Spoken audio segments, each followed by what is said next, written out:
Hi there, my name is David A. Robertson, and I am the author of When We Were Alone, which is a picture book that addresses residential school history. I wrote this book because of the Truth and Reconciliation Commission in the end. Their calls to action asked teachers to do something really difficult, and that was to teach residential school history, along with Indigenous history, to kids all the way from kindergarten into grade 12. And when I saw that request, and I know how important resources are to teachers because they have such a difficult job to do, I wanted to create a resource for teachers to use to help that very difficult task that we had given them. And there just wasn't something out there at the time for kids as young as kindergarten, grade 1. So I sat down to write When We Were Alone. One of the things that I wanted to do with When We Were Alone was to, first of all, write an age-appropriate story. So a story that wouldn't traumatize children about this history. The other things that I wanted to do with it were to address the fundamental principles of the residential school system. So what was the system trying to accomplish? And in the end, in a way that kids could really understand, it was trying to change who kids were, trying to change who Indigenous children were. And so in the book, it addresses getting their hair cut, not being able to wear the clothes that they like to wear, not being able to speak their language, and this disconnect from family. So keeping kids away from family. So that was something that was really important to me. The one thing I didn't address was the ways in which children often had their names changed, and that was something that I talk to kids about face to face when I present to them. But the other thing that this book does is it talks about intergenerational trauma. So how these experiences that were that Indigenous children went through in residential schools, so survivors and kids who did not survive, how those experiences were passed down from one generation to the next, and also how healing works. So how sharing stories helps us to heal. And I think that is also reflected within the pages of When We Were Alone. And finally, with this book, and all of this I think is important, especially on a day like today, the reconciliation day for Truth and Reconciliation, Orange Shirt Day, or really any day, is to learn the history as well as you can, so that you can share that history and share what you know to educate others, and to give survivors a safe space to share their stories. And I think also it's a day to honor survivors and to honor those children who did not survive. And that's what I ultimately, in the end, wanted to do with this book. My grandmother was a residential school survivor. She attended Norrie House Indian Residential School in the early 20th century, from early 1920s into the early 1930s. And she was never able to tell her story. She died never having shared what she went through. And that's something that we have had to come to terms with. And even though I've done a lot of research about Norrie House Indian Residential School, I'll still never know her story.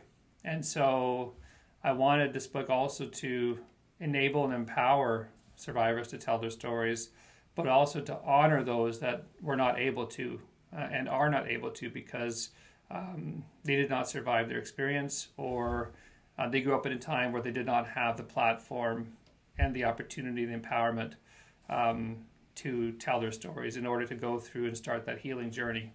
And that's, in the end, that's the biggest point of this book, I think, is to honor survivors, honor those kids who did not survive, and make sure their stories are told so that we never forget them, and that we are able to share their experiences and teach others what we have learned. And books are a very powerful tool to do that. So thank you very much. Hi, I'm Melanie Florence. I'm a children's author, but I'm actually not going to talk about my own books today because I find it a lot more exciting to talk about books that I love as a reader instead of my own books as a writer. And since I only get 5 minutes to do this, I'm going to kind of zoom through my choices of my absolute favorite books by Indigenous authors and illustrators. There are so many. I grabbed a giant armful of books, and I'm going to kind of go through these really quick because I don't have a whole lot of time and I want to share as many of my favorites as I can. So I'm going to start with picture books. And when I talk about picture books by Indigenous authors and illustrators, the first name that always pops into my head when I'm recommending books to others is David Robertson. And this one, When We Were Alone, and I've also got the Cree version, which is wonderful, is by David Robertson and Julie Flett, who is the illustrator. And it's probably my favorite picture book. It's absolutely wonderful. It's an amazing way to very delicately, I think, introduce residential schools to children, and it's just absolutely beautifully done. Highly recommend. Always my first choice when I'm recommending a book is David Robertson. He's actually got a new one called On the Trapline, which I have yet to pick up, but it's on my list. I'm definitely going to add that one to my bookshelf. Next, I'm going to share these books, which are actually by Robert Munsch, but they're illustrated by the amazing, amazing Jay Odjick. And he actually is also one of my favorite comic book creators because I love comic books. Kagaji the Raven is actually his comic book creation and actually became a TV show as well. So highly recommend these books, Bear for Breakfast and Blackflies. And please check out Kagaji the Raven as well. The Water Walker by Joanne Robertson, who actually wrote and illustrated this book. Man, I'm running through my time so quickly here. Highly recommend. And if I was going to talk about Julie Flett as an illustrator, I actually really wanted to include a book by Julie Flett that is her creation alone. So as author-illustrator, Wild Berries by Julie Flett is absolutely beautiful, stunning. There's really nothing more to say. Incredibly talented. Wild Berries, I highly recommend. And two of my favorites, again, I always say they're my favorites, but You Hold Me Up by Monique Grace Smith and Danielle Daniel.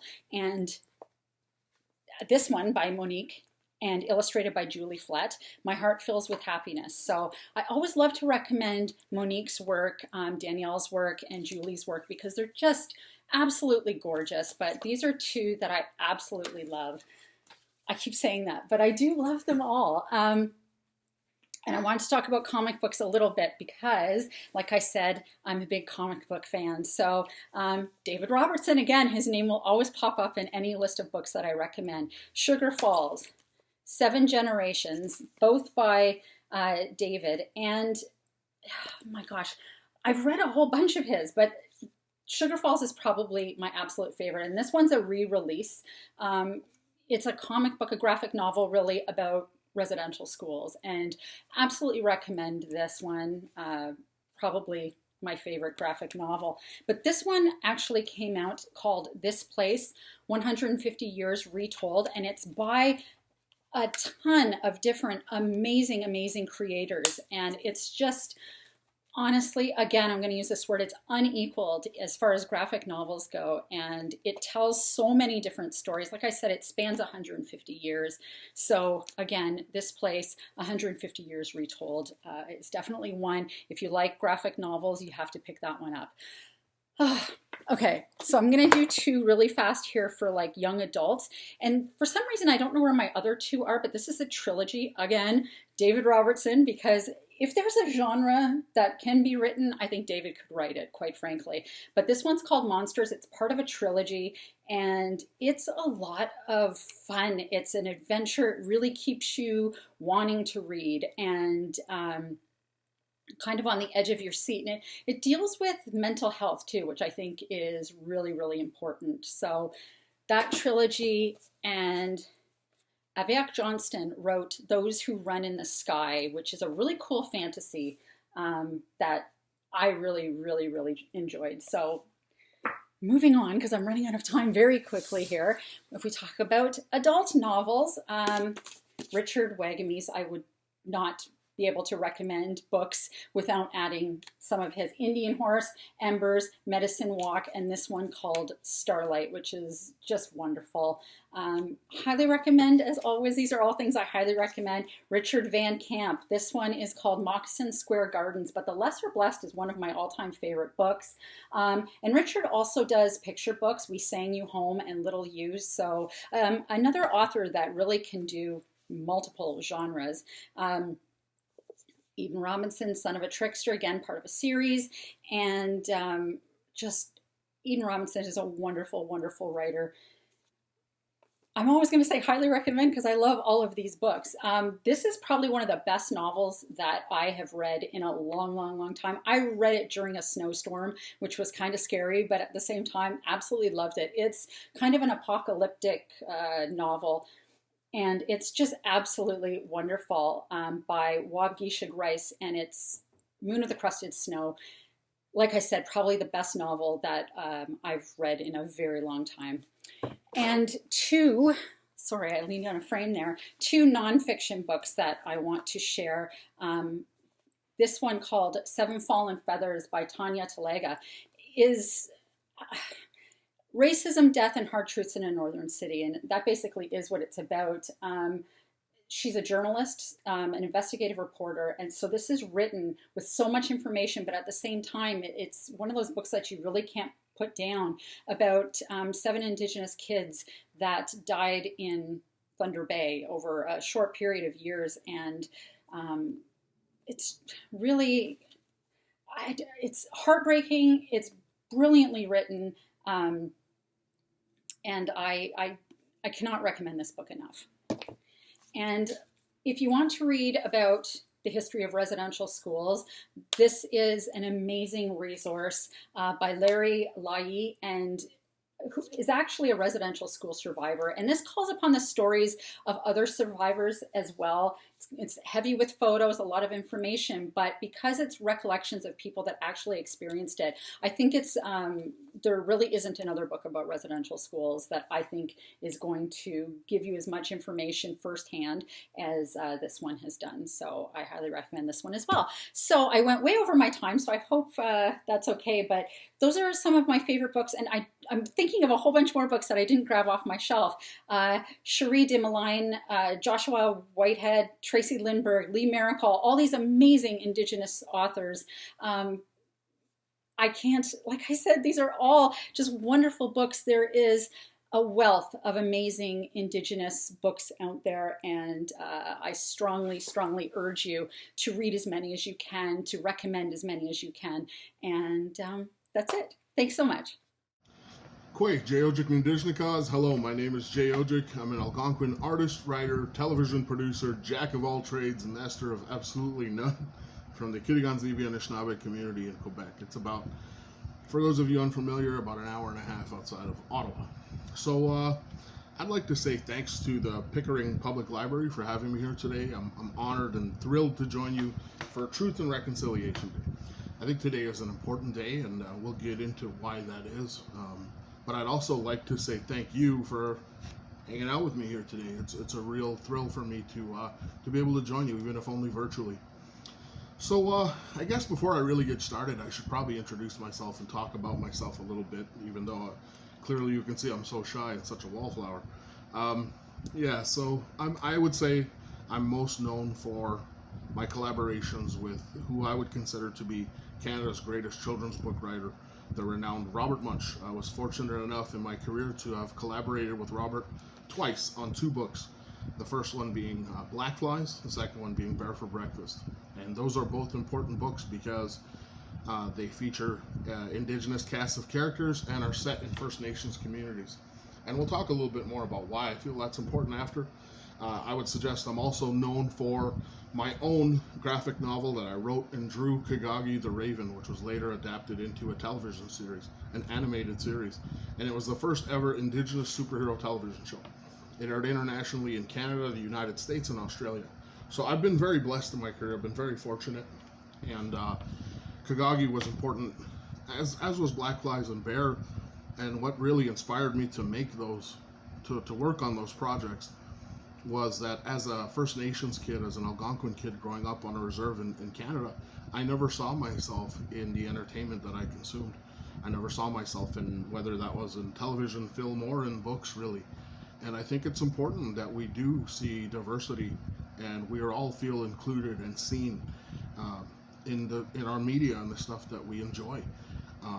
And really, I think we all benefit from learning about each other more than anything, which brings us to, the idea of truth and reconciliation. For me, I'm not sure what reconciliation means to everyone, but for me, it's never been about government. It doesn't mean government, it doesn't mean legislation, it doesn't mean programs. To me, it's always been about people connecting and people coming together. And it's been a particularly trying year. Between the pandemic, lockdown, all of those things, and in more recent days and months, of course, the recent discoveries on former residential school properties of the bodies of First Nations children who were there. And I don't want to get too into that, but it's something that if you're not really familiar with it, I would suggest you learn about it, because that's really what we're here to do. We're here to connect and learn about each other. And that's what reconciliation means to me. If we look at Canada, what Canada is more than anything else is an idea. An idea is simply whatever you make of it. And what we're making of Canada today, the way we move forward, is by doing this. It's by coming together. It's by talking. It's by sharing experiences and learning from one another. And if you don't find yourself in close proximity or contact with First Nations people in order to be able to talk and have this kind of, chat or hang out the way we are, then you're in the absolute best place to be able to do that, because there are now, with several other books by other great writers and artists, there are books like Blackflies and Bear for Breakfast and things like Kagagi, and you can learn about not only the Indigenous experience, the Indigenous reality of the past, but of our time today. With the pandemic, it was a strange time, and it was a horrible time for a lot of people, and very, like I said, very trying. But it was also an unprecedented global shared experience, the likes of which I've never seen in my lifetime. And in that, I think we have to find an opportunity, because it presents us with the reality that we currently have more in common now than we've ever had at any point in this country's history. No matter where we're from, where we live, our racial background, ethnicity, religion, race, age, creed, we're all dealing with the same things right now.